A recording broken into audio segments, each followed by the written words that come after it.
visa ati barqa wen qabu bar nama buca qote bulatu qabu qabiyachi budu jira dawi abshir ana jira onni nuti barban oromiya wala afani ni parti biltigna yu hinde garre tarkan fi rat fudacha jirachu tu daga ma jira manni kan inni rumata rumo karalam umata kana waboni sinajjes motumman sinajjes kun dugat 1 + 1 2 da jarana karaka beti jadwa goda e sabba khiti demta hungadde sa motumma da qabe refu e nyoji turte refu ati goda turte ni mali turte namni kun qote bulat qawen qab amana ba wabo dictatori akuma pipi dictatori da oganni sa dictator degeran sa dictator abtigre malif qabsae mal akamin kufe ni benna sabe amara akamin qabsa ture ammas karakam qabso jira ni benna kan oromo amon isa kan hundan addecha imbadan ilman fi butu dabde naga bu begalu ndande umman oromo da won warbadu naga bu begalu wori garatis yo du ummata biyadan umman oromo da naga bu baye akan gelle goda dajista das manni oromo naga yo barbadi oromiya naga ka tato barbadi hati oromo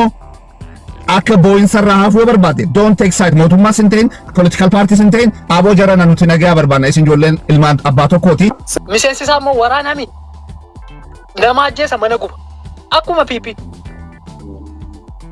garagaruman kabana Ethiopian istira party kun ati waayere murteeffachuu jetta inni addana sabab sabilamoota wajjin akkataati wal utubanii sirna waloo ijaarratanii sin jedhu gara angoo qofa of dhiibata jechuudha gara angoo of dhiibdeeti guyyaa angoo irralle baate ammalleen garbummo oromoo faarteetti gara galte kaate marrufaan angoo barbaadne chaayida lakki kana jedhaan jiru beetta adeemsa qaama lamaattuu naagaluu dide beekee jirani beeyna jechu maal barbaanna biti maal dhabde kaju takka kana ji lamafa wagaa isa bilisummaa sibaasu deemno gaja define jarran abbagada waaqoo gutun qabsoo ka jalqabaniif yeroo sanbar afaan oromoon dubbannu namni oromo mana kula sen danda'u amma haalati jirru fi amma sin bilisomsa jete onatti himte I will say something wrong maalif arra warri gaare keessa falmu garee isaan hinde garre ibn ummata tille gabbute nama isaan hinde garre akka diinan laalan yookaan orommaa dhaa urraa mulqan namiti mootummaa idil addunyaa ameerikaa turraa haasawa jira haga guyyaa irratti jechuudha garuu dhugaan jirtu maali waraanni bilisummaa oromoo dhugumaan agartee maanan deeggarree wara ummata kana dararamaa jiru kana ummata oromoo kan dararamaa jiru kana akkamitti mootummaa deeggarta yoo agartee tarkaanfii kana marratti fudhatu taate waan addaati haati karamin barnaati jarmaara jarra si taati dialogi goda waranan addunyaan Ukraine fi Russia ilama baati meeqama meeqa wal dhawaa jiran wonni nagaan waranan dhufuun jiru biti nagaa barbaanna jee ummanni oromoo waan isa baasu bifa tokkoon social movement ka'ee nagaa barbaanna isin lamaanuu obboleeyyanii gad dhaabbadhu jechuu qaba ummanni oromoo maal jechuu dhaabuu qaba beeta kun oromoo miti kun oromoodha waan rabbi oromoo godhe nura diinsirraa fuudhuu danda'u na oromoo miti jettee nama kana wal nyaachisu dhiisa ati gaaffiin gaafatu akka jaayibaatti deemuu jirra qabsoon keenya fuuldura naan jedha sagantaan siyaasaa waan bira maatiin koo du'aan siin jedhan kana bara maadhumata oromoo maalola sabaaf sabilamoota biraa wajjin dhuftee sirna ijaarrachuu deemta taanaan warri kaanoo nagaan ciisuu jirani nagaan taa'uu jirani ummanni oromoo lolee qabatee dhufee sabaaf sabilamoota biraa wajjin sirna isaa tokko kan inni ijaarratu maal ofiisaatii du'e kanaafi siyaasa walitti qabatee waan deemu waraanni biyya lawaan hin jirreef miseensa jaarmiyaa sanaa ta'uu hin dandeessu. Miseensa jaarmiyaa sanaa ta'uudhaaf abaa'oo waboon jedhamu diigamuu qabachuudha lamma gartee siyaasa dalagna. Atalatti jaarrachuudhaaf sa'aatiin irratti hin qabin beekama.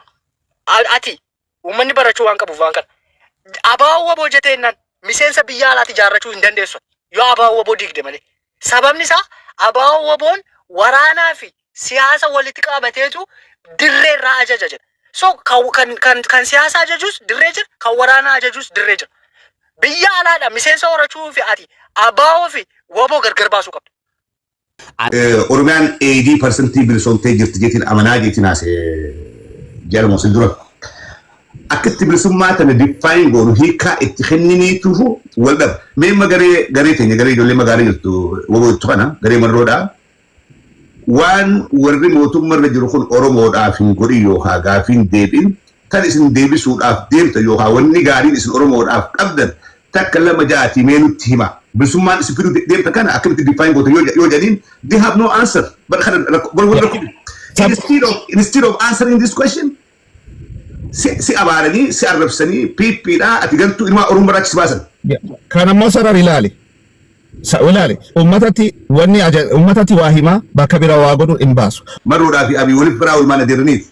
Si dheega dhuma booda federaallee kan dhufu. Muummadii fi Tolosaatu dhuma. Marroon ani muuxannoon qaba kan bara 1991 irraa muuxannoo qaba meeshaa koo lafa hin kaa'u jedhe malee mootummaa uumuu nan danda'a meeshaa gahaan qaba kanaaf mootummaa uumuu nan danda'a mootummaa kana jigsee hin jenne isa yeroo sana namni marrootti mufanne hin jiru garuu isa marroon jiru ta'e jechuudha warri addi bilisummaa Oromoo dhuguma hiikkachuu qaba kana booda bilisummaan Oromoo galmoo gaafin Oromoo bilisummaan goolabameera jedhanii miidiyaa irratti baanee warra dubbatan warra Jawaar Mohaammed fa'aa bosona deemanii adda bilisummaa Oromoo hiikkachiisuudhaan dhamaa turanii namoota muraasa argaman fudhatanii galanii namoonni sun kaan daandiirratti kaan ajjeefamanii kaan qorichaan ajjeefamanii jechuudha.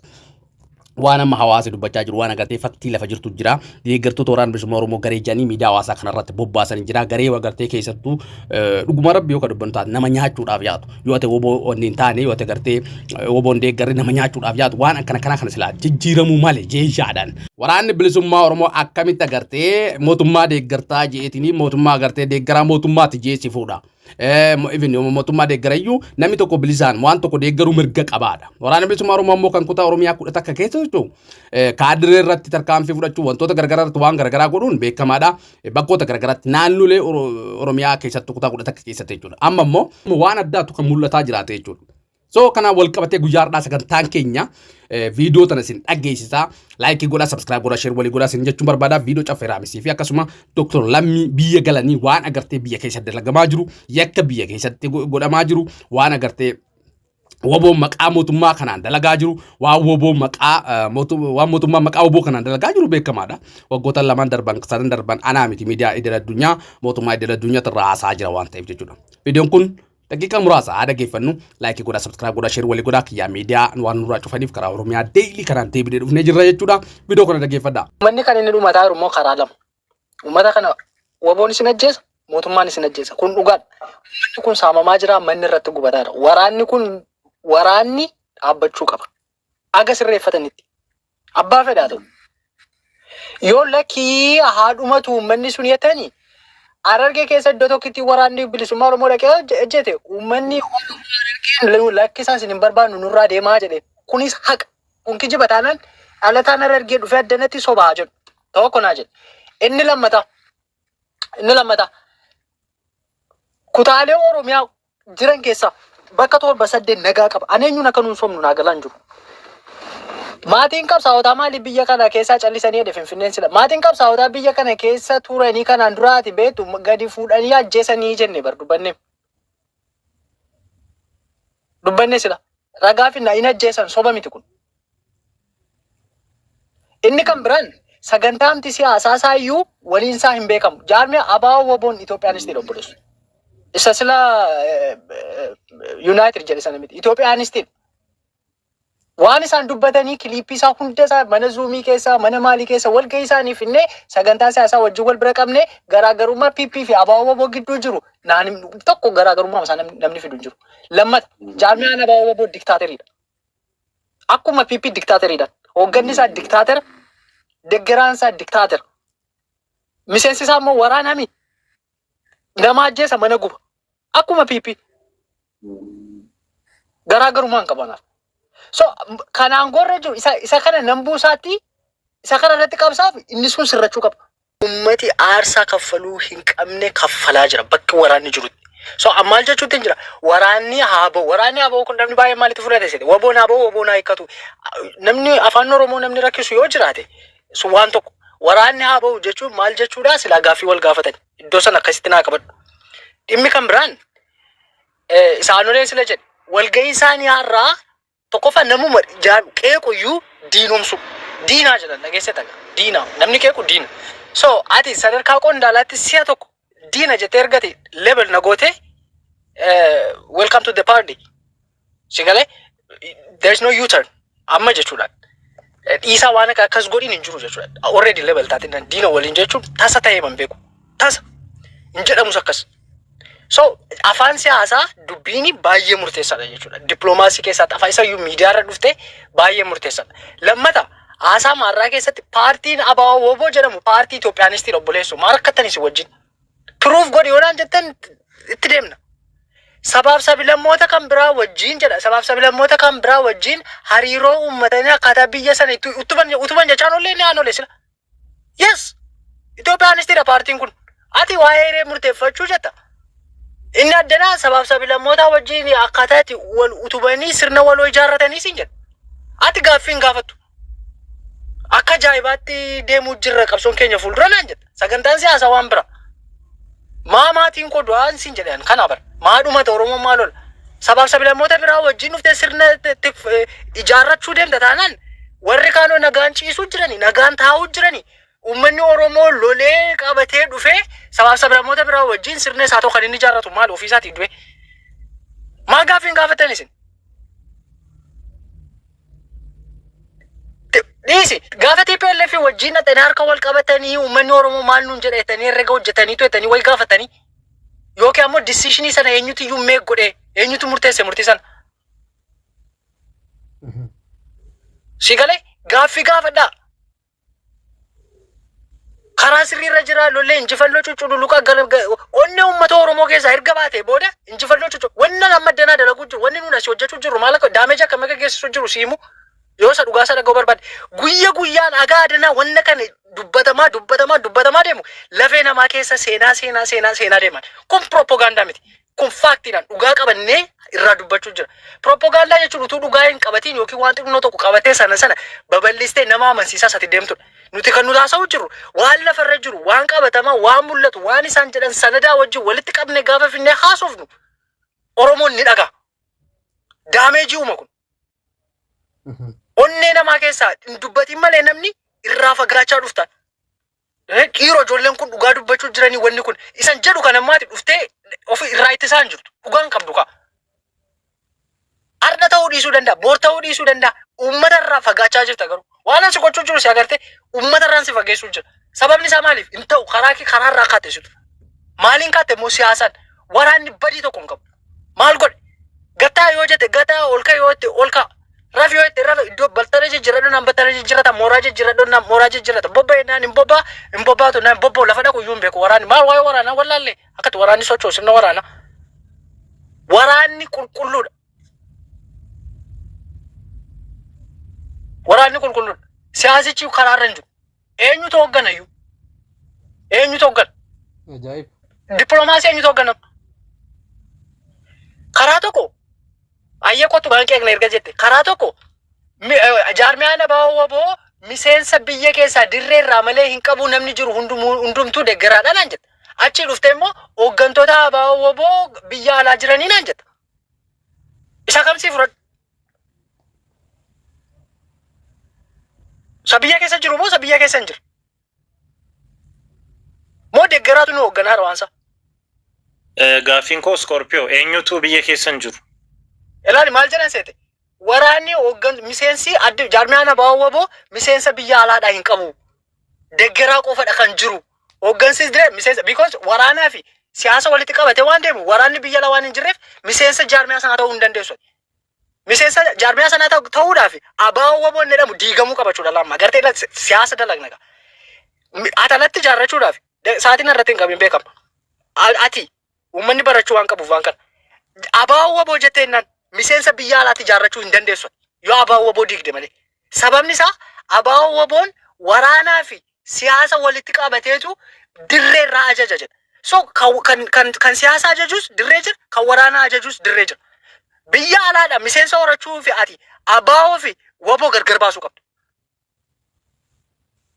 Gargar baasuu qabdu. Amma gargar hin baasne san. So maal jedhan ishee sana cover gochuudhaaf deggeraa biyya alaadha qabna malee hooggansi yookiin miseensi dirree jira. Qabadhu iddootti kana. Isa booda dhufanii maal sin jedhu. Hooggantoota jaarmiyaa abaa woboo kan biyya alaa kan damee akkasii dhufanii walgahii addana keessa dhufee geggeessa. Miseensatu miseensaaf walgahii geggeessaa jira beeki. Laamiin deggeraa gaaffii gaafattaan. So by default namni sin jireenyaadha jettan kun deggeraadha. Dirreen jiru kaa. Dibaankii godhi gaa kana kunoo. Shii kenneera hojii mana. Egaa hordoftoota fi kabajamtoota keenya waan ajaa'ibaati akka amma dhagahaa jirru waan agartee amma miidiyaa hawaasaa kanarra deemamaa jiru waan agartee baatii takka lamaan kana bubbulee garuu amma immoo bal'inaan karaa keessattuu sooshaal miidiyaa hawaasaa kanaa waraana bilisummaa Oromoo irratti qeeqa gurguddaan ni dhaga'ama qeeqa gurguddaan ni geggeeffama maaliif geggeeffamaa jechuu dandeettu.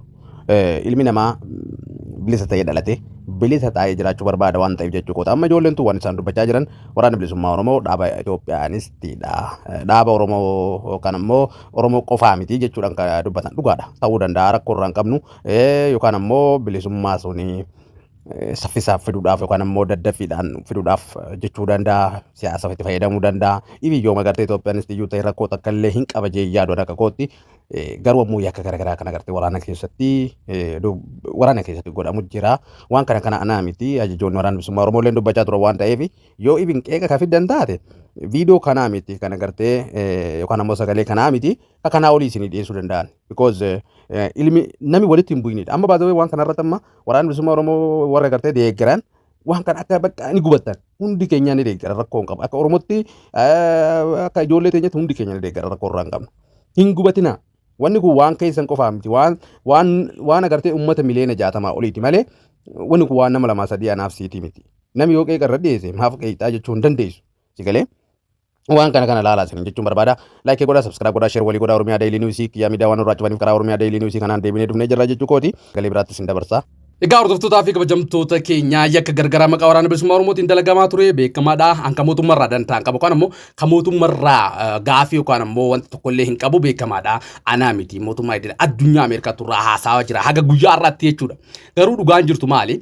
Waraanni bilisummaa Oromoo dhugumaan agartee maanan deeggarree uummata akkana dararamaa jiru kana uummata Oromoo kan dararamaa jiru kana akkamitti mootummaa deeggarta jee yoo agartee tarkaanfii kana marratti fudhatu taate waan addaati. Kan agartee bal'inaa waliin xiinxalla borta iftaan ta'e viidiyoo kana ammoo guutuu sin dhageessisa.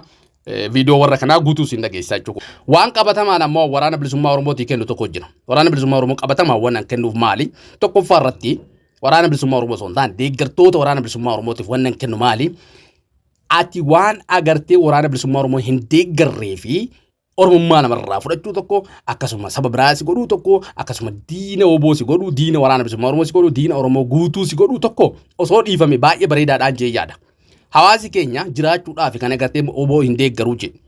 Jaalatee jibbee osoo hin taane jiraachuudhaaf oboo isin hin deeggaruu jedhe. Bakkoota garaagaraa keessatti amma kutaalee keessattuu Arsii dabalatu Baalee haa ta'u bakkoota garaagaraa keessa amma yakki garaagaraa kan dalagamaa jiru maquma shanee kanaan yookaan ammoo maquma oboo kanaan jechuudha. Garuu haa taatu jiraachuudhaaf uummanni agartee lubbuu isaa tana jiraachisuudhaaf jecha oboo hin deeggaruu isiniin yoo jee isin ammoo oboon akkamitti tarkaanfii irra fudhattan. Ifi wanni kun yoo ka dhugaa taatu taate bal'inaa waliin irra taasifnu. An amma kana 100% dhugaa jechuutu hin jiru. Garuu wanni akkanaa kun ni mul'atti. Deeggartoonni waraana bilisummaa Oromoo yoo agartee atiin gaafii takka gaafatte diina si godhu saba biraa si godhu waan garaagaraa biltiginatti ergatee ergamtuu biltiginaati jechuu dandeettan. Garuu dhugaan jirtu faktiin jirtu ni jirti jechuudha. Sigalee Even kaadirri irratti iyyuu tarkaanfimmaa fudhatamaadha. Amma gaafiin koo tokko kan kaadirri irratti tarkaanfimmaa fudhatama. Kaadirri biltiginnaatti irratti warra waraana harkaan qabne warra gartee xabbaqaa wanni osoo hin taane kaadirri aanaa bulchutu kan ganda bulchutu irratti tarkaanfii fudhatamu hin qabu jedhee yaada akka kootti. Sigalee viidiyoo daqiiqaa 3 sun dhageeffatanii guutuu sin dhageessisa. Waan agartee keessattuu kutaalee Oromiyaa takkaa keessatti raawwataa jiru bal'inaan ammoo irraa xiinxalla jechuu kooti laayikii godhaa sabskiraayib godhaa sheer walii godhaa kiyyaa miidiyaa waan nurraa dhufaniif karaa kanaan deebinee dhufnee jirraa jechuu kooti yaada keessanillee waan dhugaa jirtu biyyarraa warri nu daawwachaa jirtan komentii jala nu kaa'aa guutuu viidiyoo kana dhageeffadhaa. Mootummaan kana booda waliigalteen uumuu danda'a.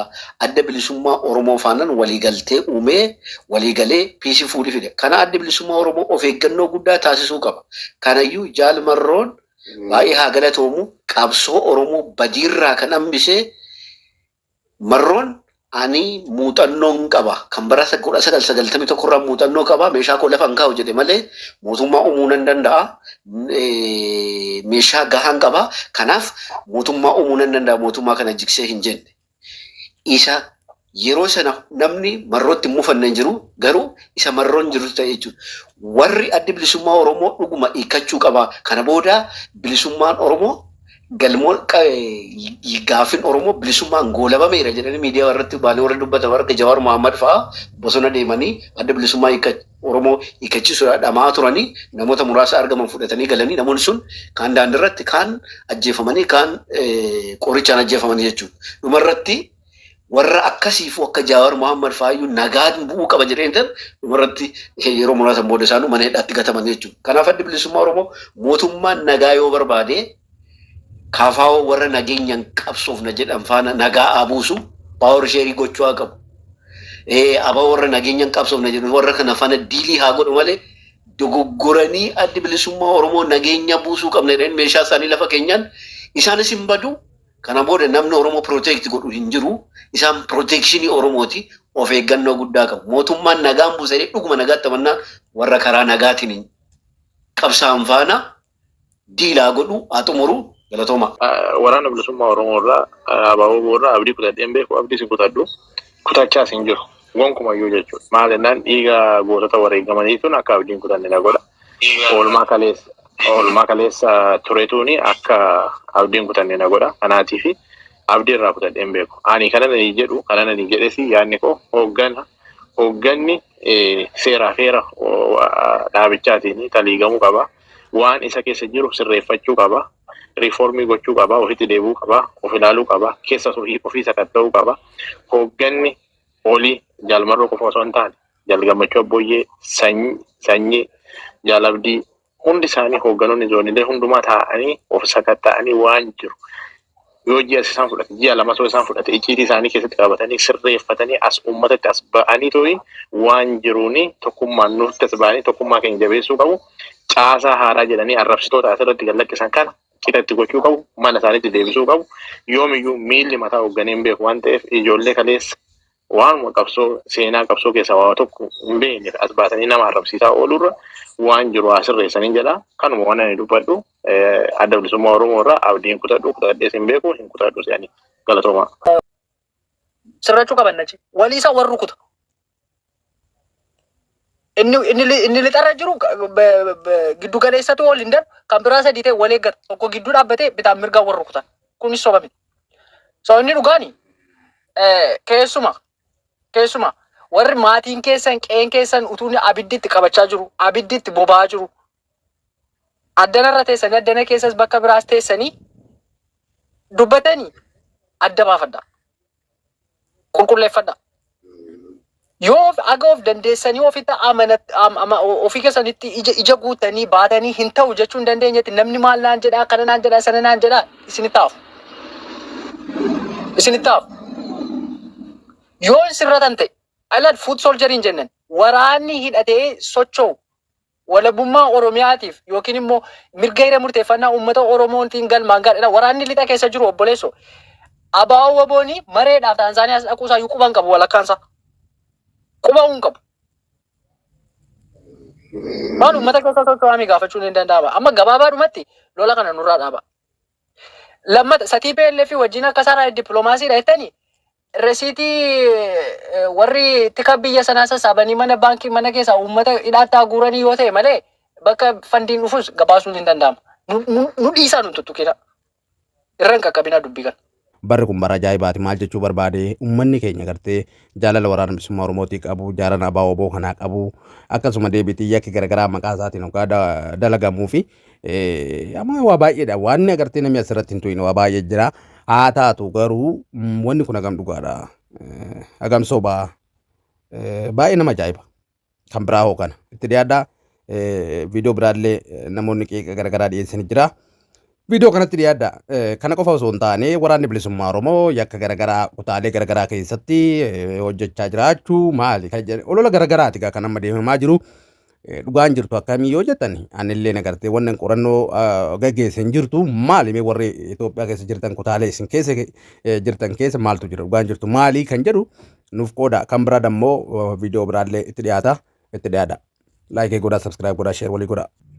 Akkuma mana geeffachaa turtan bakkoota garaagaraa keessatti yakka garaagaraa dalagamaa ture beekamaadha. Kun agartee hanqa mootummaa dantaan qabu akkuma ammallee irra deebiidhaan waraana bilisummaa Oromoo kan uummata keessa socho'u waraana bilisummaa Oromoo kan agartee nyaata dhugaatiin isaa uummata irra ta'e waraana bilisummaa Oromoo kan uffanni isaa uummata irra ta'e bakki inni socho'u hundayyuu uummata irra jetee socho'u yoo yakka kanaa kan hojjetu taate an dhibbarraa dhibbatti hin deeggaru yakka kanaa dhiisiti kaadirratti waan akkana kana yoo yakka kana raawwatu taate han hin deeggaru warra waraana irratti fudhachuu danda'a han deeggaru jechuun barbaada garuu ammoo waan amma hawaasa dubbachaa jiru waan agartee faktii lafa jirtu jira deeggartoota waraana bilisummaa Oromoo garee janii miidiyaa hawaasaa kanarratti bobbaasan jira garee agartee keessattuu dhuguma rabbi yoo ka dubbannu taate nama nyaachuudhaaf yaatu yoo ta'e woboo onni hin taane yoo ta'e agartee woboon deeggarri nama nyaachuudhaaf yaatu waan akkana kana silaa jijjiiramuu malee jeeshaadhaan because wanni agartee uummanni Oromoo qabsaa'e wanni agartee qabsoo uummanni Oromoo geggeesseef kanaaf miti namni bilisa waan fedhe deeggaruu mirga qaba keessattuu agartee warri woboo deeggaran diina si godhuu kana osoo dhaabdanii baay'ee bareedaadhaan jeeyyaadha biltiginnaan woboon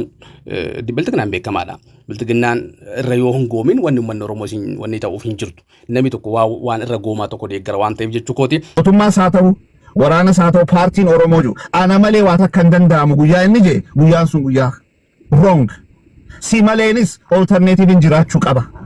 That's the way we have to know. Dammaqinsi Oromoon haala ammatti jirtu dammaqinsa amma soddomirraa adda. So adeemsi kee haala yeroo hojii ta'uu qabaasin jechuu kee. Gaafii always waggaa waan takka gaafatte farra Oromoo maal jinni jaanii si darbuu barbaadan. Leeni side amma jaarraa abbaa gadoo jaarraa abbaa gadaa elamoo qilxuu ammas waaqoo guutuu wanni bahaniif yeroo san ani Oromoodha jechuu hin dandeessu afaan Oromoo hin dubbattu. So wanni isaan itti bahaniin san ammas yoo natti saniin godha yoo naan jette something wrong. That's it. So mootummaas ta'e abbaan fedhe ta'e uummata isaatti waa gurguruu fedha. Akka amma immoo deebi'ee akka uummatatti siima yeroo ammaa kana keessatti uummanni Oromoo godhuu ka qabu akka gaarii na dhageeffadhu bakka hunda reefus kaastee jirta. Saayidii tokko qabachuun barbaadu Oromoon uummanni Oromoo nagaa yoo barbaade Oromiyaan nagaa akka taatu yoo barbaade haati Oromoo akka boo'insarraa hafuu yoo barbaade don't take side mootummaas hin ta'in political parties hin ta'in aboo jarana nuti nagaa barbaadna isin ijoolleen ilmaan abbaa tokkooti haati. Karaabin barnaati jaarmaa haala jaarraa si taa'aati daayaloogii godhaa waraanaan addunyaan Yuukireenii fi Raashiyaan ilaamaa baatii meeqa amma meeqa wal dhawaa jiran wanni nagaan waraanaan dhufuun jiru biitii nagaa barbaadna jee uummanni Oromoo waan isa baasu bifa tokkoon social movementii ka'ee nagaa barbaadna isin lamaanuu obbalayyanii gad dhaabbadhu jechuu qaba. Uummanni Oromoo maal jechuu dhaabuu qaba beektaa? Kun Oromoo miti kun Oromoodha waan rabbi Oromoo godhee nu wajjin sirraa fuudhuu danda'u na Oromoo miti jettee nama kana wal nyaachisu dhiisa. Oromiyaan 80% bilisoomtee jirti jetiin amanaa jetiin haasee jaalmoo sin dura. Akkatti bilisummaa tana diffaayin goonu hiikaa itti kenniniituufu wal dhaba. Meemma garee keenya garee ijoollee magaalaa jirtu wabootu kana garee marroodhaa. Waan warri mootummaarra jiru kun Oromoodhaaf hin godhin yookaan gaafiin deebiin kan isin deebisuudhaaf deemta yookaan wanni gaariin isin Oromoodhaaf qabdan takka lama ja'atii mee nutti hima. Bilisummaan isin fiduu deemta kana akkamitti diffaayin gootu yoo jedhiin they have no answer. But instead of answering this question si abaaranii si arrabsanii piippiidhaa ati galtuu ilmaa Oromoo baraachis baasan. Kan ammoo sarar ilaali. Ilaali ummatatti waa himaa bakka bira waa godhu hin baasu. Oromiyaa walaba taate jira. Ilaali abjuu anuun hin fedha Oromiyaa walaba taate independent akka yoo inni barbaadu. Garuu is it achievable ka jiru san gaafachuu qabna. Waan hin jirre achievable hin taane tokko ummata young generation ficcisiisuunis gaarii miti. Let's be honest, what can be achievable? Afaan Oromoo federaala ta'uun it can be achievable. Finfinneen ka Oromoo ta'uun is achievable.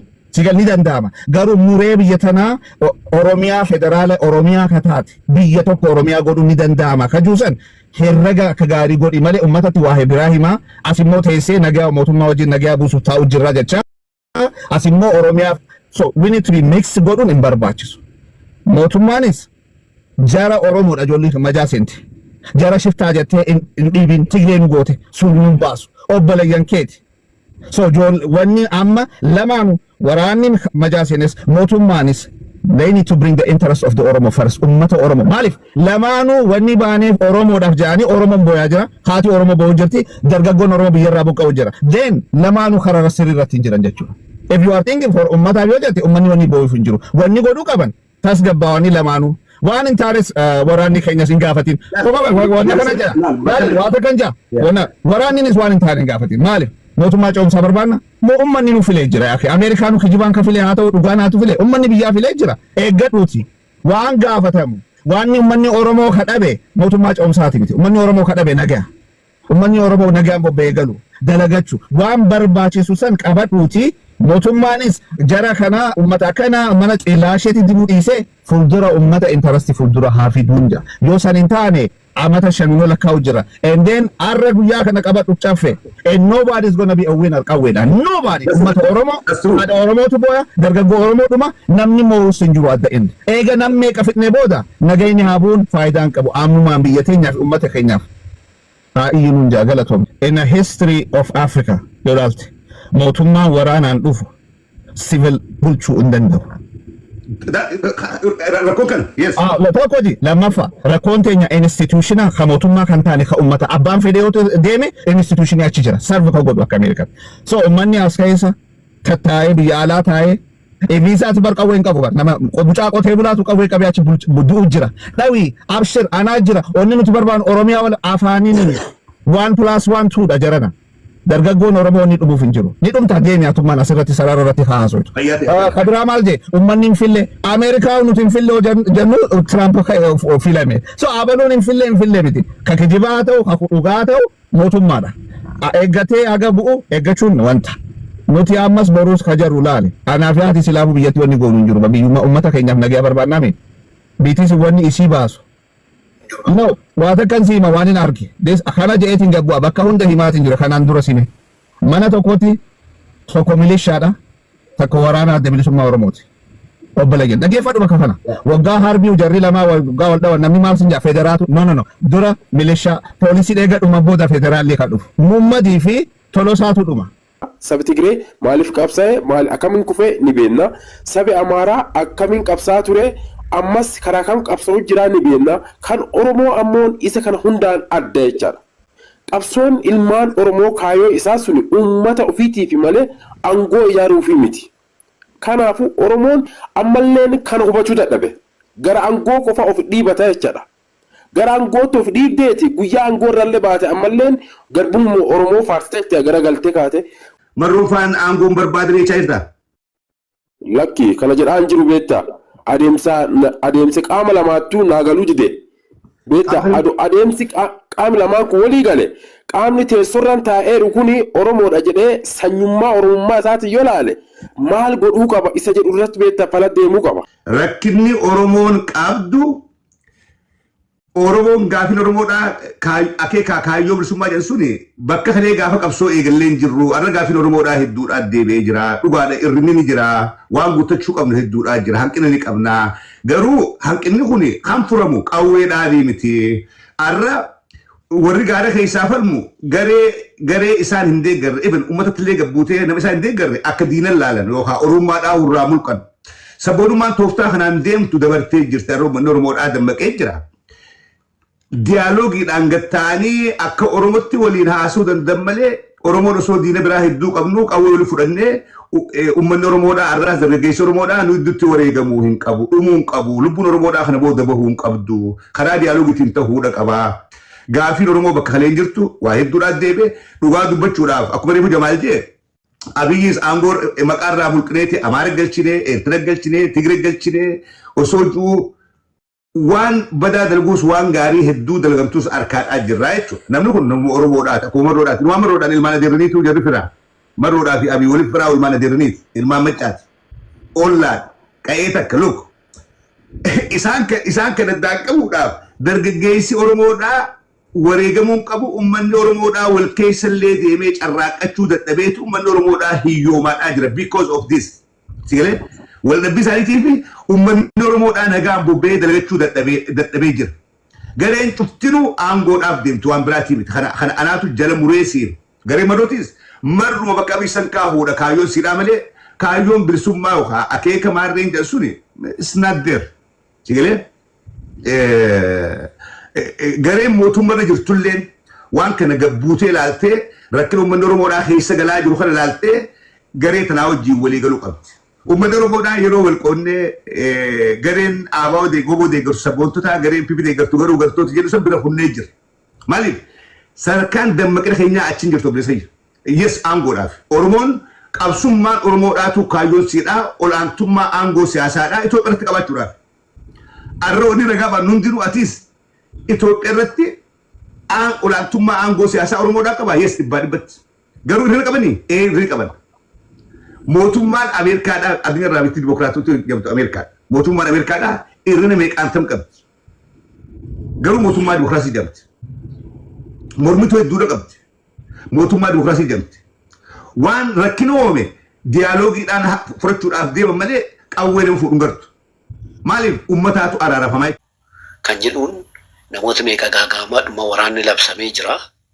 Warri bosonaas immoo waggaa amma kanaa qabsoofnee qabsoomma kanaa bakka kanaa hin geenye lollee nama biraatti hin kenninu jedhanii yaadni akkanaa yoo jiraate kun immoo gaagaama guddaa fida. Jawaar Muhammadis karaa OMN qabsoo finiinsee qabsoomma kanaa qeerroommaa biyya kanaa sochoosee kanaaf kana hooggansa kana nama biraatti dabarsee kennuu hin qabu jedhee yoo ta'e garee sadiitu wal dorgommii uumaa political rivalry yookaan immoo wal dorgommii siyaasaa uumaa jechuudha. Kun immoo gaaga'umsa fi kufaatii guddaa fida. Kanarratti wanta irratti hojjetamuu qabudha.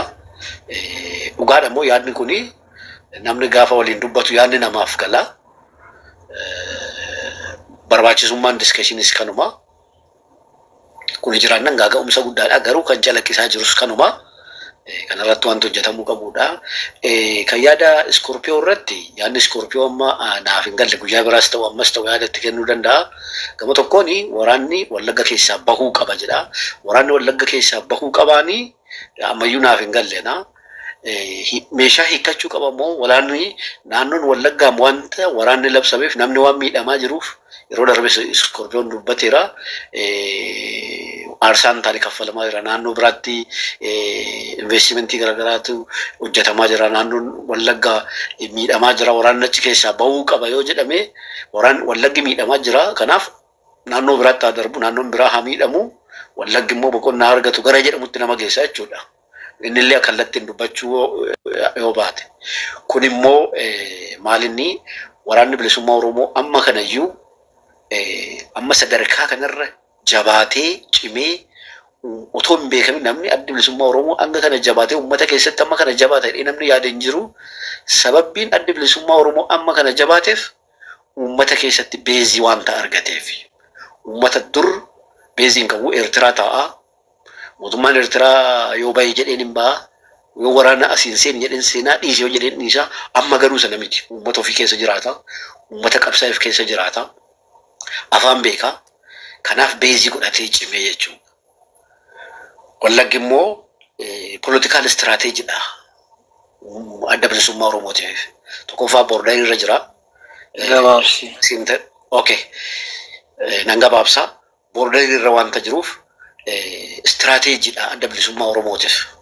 Bakkuma fe'e yoo ta'u hanga Wallaggi strateejii Wallaggiif boordaa irra maal ta'ee fi political strateejii location isaaniitu fooyyee qaba. Kanaaf achi keessa socho'anii kanaaf achi uummata fi keessa socho'anii bu'aa kana fidanii gama biraatiin immoo gaafa TPLF faana hariiroo uuman political consequence fidu yaadaniiru kan jedhan irratti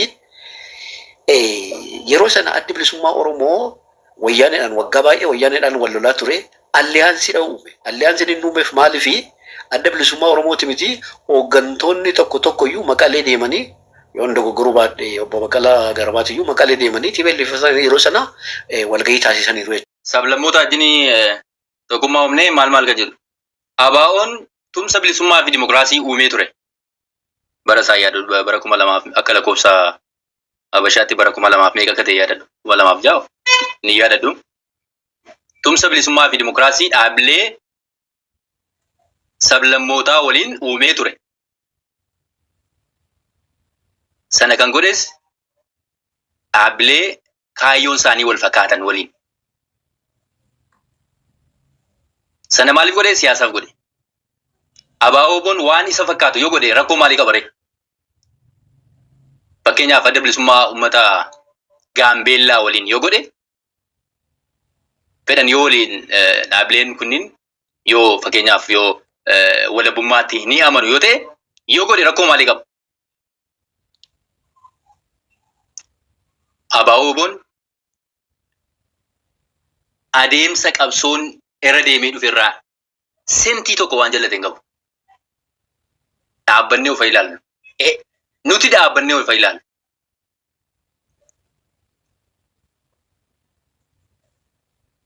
akkas jedhee dhaga'een dhufee maal bubbee dhiisa obboleessa gola. Alaa dhaggeeffadhu dhugaa jiru walitti himnaa. Waan ololaa gatiin qabu. Dhugaa lafa jiru seenaa dhufaa asitti ni amma tokko si beekuu hin danda'a tarii waan kana atis quba qabdaa. Yoo ummati nagaa argatu jedhamee waliin ummataaf nagaadhaaf intini jechuu dandeenya. Rakkoon hin jiru. Nagaan barbaada namni nagaa jibbu hin jiru. Garuu nagaan kan inni ittiin argamu nagaa waaraa sana yoo kan argannu ta'e bilisummaa keessatti yoo ta'e daandii amma irra deemaa jirru miti. Sooshaal miidiyaa irratti baanee maqaa waraana bilisummaa Oromoo godina kana keessaa bahu, godina kana keessaa bal'atu, kaan immoo nama walloo keessaatu hoogganaa ta'e, walloon Oromoodha miti yoo hoogganaa ta'e rakkoo maalii qaba? Walloo Oromoodha miti, Oromoo kan daangaa Oromiyaa tiksaa jiru miti. Maqaa maal goota? Zalaaleen akkas ta'e maal? Sagantaan keenya akkuma itti fufee jira jechuudha. Sagantaan keenya kan guyyaa har'aa waa'ee dhimma waraana bilisummaa Oromoo yookaan ammoo qeeqa waraana bilisummaa Oromoo irratti deeggartoonni waraana bilisummaa Oromoo kan as dura turan jechuu kooti irratti dhiyeessaa jiran jechuudha. Kan asii dhiyeessaa jiru karaa sagaleetiin sooshaal miidiyaa hawaasaa kana irratti wantoota garaagaraati kan dubbatamu. Garuu waan uummata keenya diigaa, waan dhaaba diigaa, waan agartee saba kutaa fi kutaa walitti buusaa guutumaan guututti isinii hin dhiyeessu. Waan akka nama tokkotti garuu waan namni dhaga'uu qabu, waan hawaasa dhaga'uu qabu guutumaan guututti dhiyeessuu nan danda'a jechuu kooti. Because sagalee kanarraa kukkutee hambisi baay'eetu jira. Namoonni agartee asirratti TikTok irratti, karaa Facebook irratti dubbatan sooshaal miidiyaa hawaasaa isaan irratti ni beeka waan ta'eef sagalee maaliif irraa kuttee jechuun hin danda'amu. Namoonni baay'inaan agartee akka dhaabii waliin bu'u hin barbaadu waan ta'eef yookaan ammoo akka dhaabii waliin bu'u hin barbaadu waan ta'eef wanta akka ta'e irraa kutuu danda'a jechuu kooti. Laayikii godhaa, sabskiraayib godhaa, sheer walii godhaa. Yuutuuba keenya kan nurraa gubanii kan ammoo nu jajjabeessaa Oromiyaa Deelii Niwusii kana jechuu kooti. Yaada keessan karaa koomentiitti nu qooda waan amma deemamaa jira kanarratti jechuu kooti. Nuti ammoo tokkummaa barbaanna. Akkuma agartee toluuf, akkuma agartee wanni kun agartee karaa qabatuuf malee nama jibbansa dhaaba Oromootti irraa qabu as keessan jira jee yaaduun akka kootti. Kaa hordoftoota fi hojjamtoota keenya sagantaan kiyya boru waan kanarratti akkasuma deebitiin waraana bilisummaa Oromoo iyyuu garee agartee araara wanni isaan didaniif aangoodha. Waraana bilisummaa Oromoo aangoodhaaf qabsaa'aa uummata dhumachaa jiru kanarraa dantaan qabdu jechaa jira. Dhugaadha waraana bilisummaa Oromoo maaliif akka qabsaa'u waliin ilaalla, waliin bal'inaa yaadatti kennan. Garuu haa taatu garee amma miidiyaa hawaasarra bobbaasan kan duula garaagaraa banaa jirtu jira.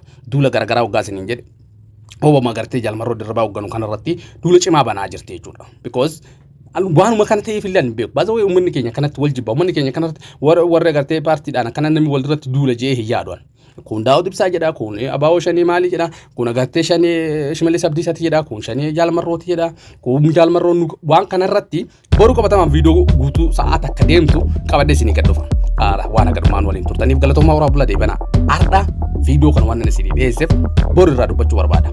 Laayikii godhaa, sabskiraayib godhaa, sheer godhaa. Egaa akka isin hawlaan kan nagaatti. Bye bye.